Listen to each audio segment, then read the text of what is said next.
Let's think about a simple reaction like the vaporization of water. So we have liquid water becoming vapor water, right? So this is a boiling reaction or a vaporization reaction, okay? For this reaction, we could readily calculate the enthalpy under standard conditions, and this is 44.01 kilojoules per mole. We could also determine the Gibbs free energy of this reaction, which is 8.59 kilojoules per mole. Okay, and so a number of times in class and in these videos, you've heard me say things like when you reverse a reaction, you change the sign of the reaction, right? So let's go ahead and formalize this now. So if we were to reverse this reaction, so instead of liquid water becoming gaseous water, if we wanted to know the enthalpy of the reaction where the gas condenses to give us liquid, then the enthalpy of this reaction is going to be the exact same value as the forward reaction, but it's now going to be negative. Okay, so this enthalpy went from positive 44.01 to negative 44.01 because we reversed the reaction. If it took 44.01 kilojoules per mole of heat to vaporize water, then when water condenses to make the liquid, that heat is released. So it's the same value, but now it's negative. The same thing goes for delta G. So delta G naught would be equal to negative 8.59 kilojoules per mole. So under standard temperatures, the vaporization of water here, right, going from liquid to gas, is non-spontaneous, but the gaseous form of water, steam, condensing to become liquid, is spontaneous at 25 degrees Celsius. So that should make sense.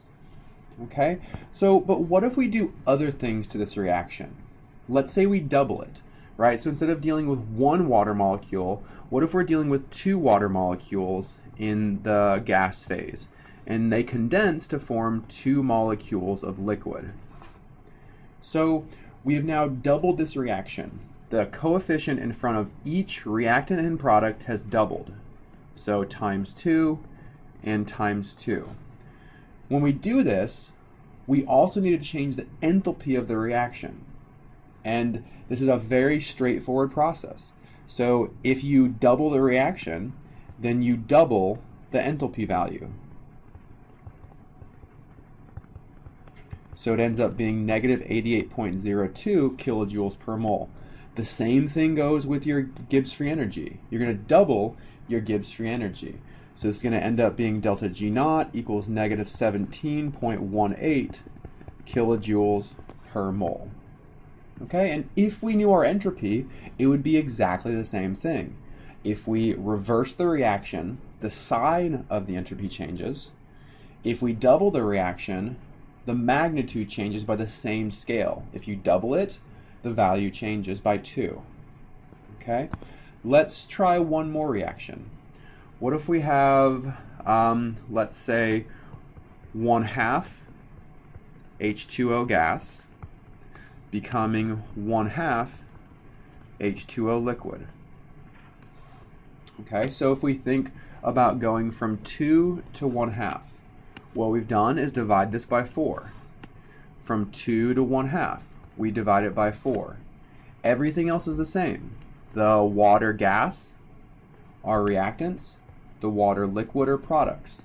So the only thing we've done is divide this by 4. So our enthalpy value would be divided by 4. So delta H naught would be equal to negative 22.005 kilojoules per mole. And your delta G naught would also be divided by 4. And this ends up being negative 4.295 kilojoules per mole. Okay, so this concept, I believe, will make sense to you. It's pretty straightforward.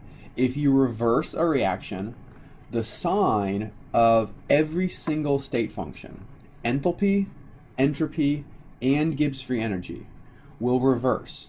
Okay, if it started positive, it becomes negative. If you double a reaction, the size of enthalpy, entropy, and free energy changes by a factor of 2 as well. If you divide the cofactors, then you divide the enthalpy, entropy, and free energy. We're going to use these ideas in the next video to help us understand how we can combine the two different reactions together to see how enthalpy of an unknown reaction can be determined. This is going to be known as Hess's law.